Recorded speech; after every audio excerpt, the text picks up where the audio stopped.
Assalamualaikum warahmatullahi wabarakatuh. Saya Sabina Rahmarizadi, kelas 6C, Prodi Pendidikan Agama Islam. Baiklah, saya di sini akan mereview materi penulisan proposal penelitian. Yang pertama itu adalah judul penelitian. Judul penelitian ini ada 3 objek. Yang pertama, objek formal, objek material, dan konteks. Objek formal yaitu sudut pandang, contoh, implementasi, strategi, pengaruh, dan lain-lain. Terus ada objek material. Nah, ini adalah yang dikajinya. Jadi maksudnya mengkaji tentang apa, seperti itu.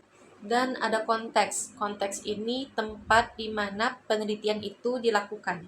Yang kedua yaitu latar belakang masalah. Latar belakang masalah ini ada 7 yang akan kita bahas. Yang pertama itu fenomena.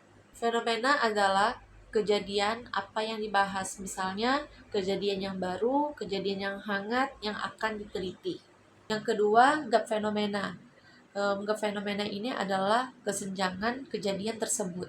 Yang ketiga, masalah penelitian.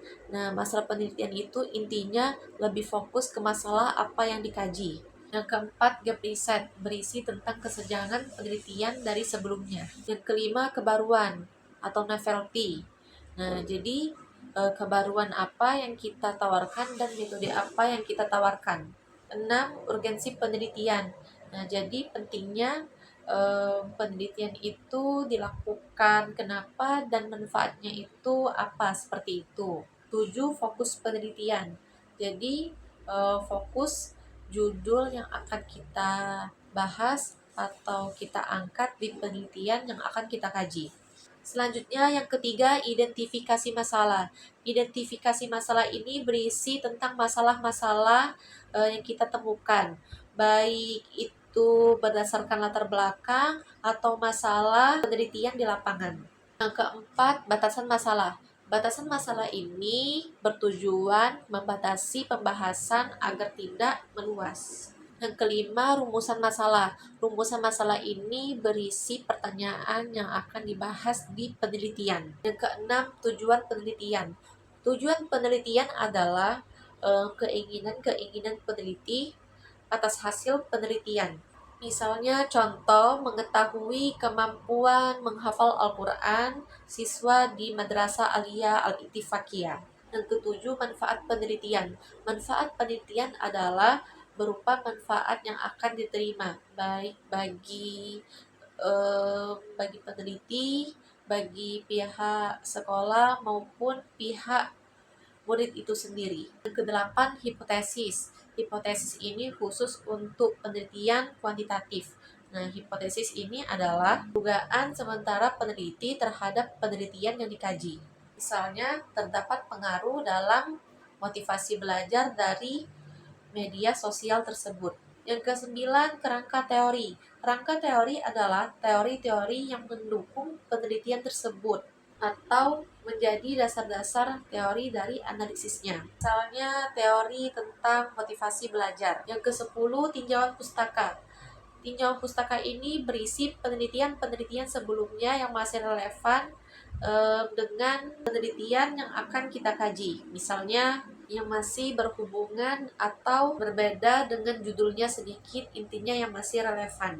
Yang ke-11, metode penelitian. Nah, jadi metode penelitian ini banyak pembagiannya. Yang pertama yaitu jenis penelitian dan pendekatan. Jenis penelitian ini ada 3, yaitu penelitian lapangan, penelitian laboratorium, dan penelitian pustaka. Sedangkan yang pendekatan ini ada 2, ada yang kuantitatif dan ada yang kualitatif. Selanjutnya ada lokasi dan waktu penelitian. Nah, jadi lokasi ini di mana kita akan meneliti, dan waktu penelitian ini berapa lama kita meneliti di tempat tersebut. Selanjutnya ada sumber data. Sumber data ini terbagi menjadi 2, yaitu sumber primer dan sumber sekunder. Sumber primer ini contohnya wawancara, observasi, dan survei. Sedangkan sumber sekunder yaitu contoh dari buku, jurnal, atau artikel. Selanjutnya ada populasi dan sampel. Jadi populasi dan sampel ini khusus untuk penelitian kuantitatif. populasi, misalnya seluruh siswa apa bla bla bla, sedangkan sampel sebagiannya misalnya hanya 50% siswa tersebut apa bla bla bla. Selanjutnya ada teknik pengumpulan data. Jadi kalau bagian yang penelitian kualitatif itu ada 3 teknik. Yang pertama metode observasi, yang kedua metode dokumentasi, dan yang ketiga metode wawancara.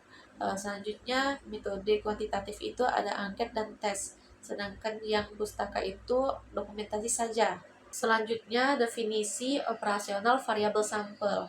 Nah, definisi operasional variabel sampel ini khusus penelitian kuantitatif. Selanjutnya, teknik keabsahan data.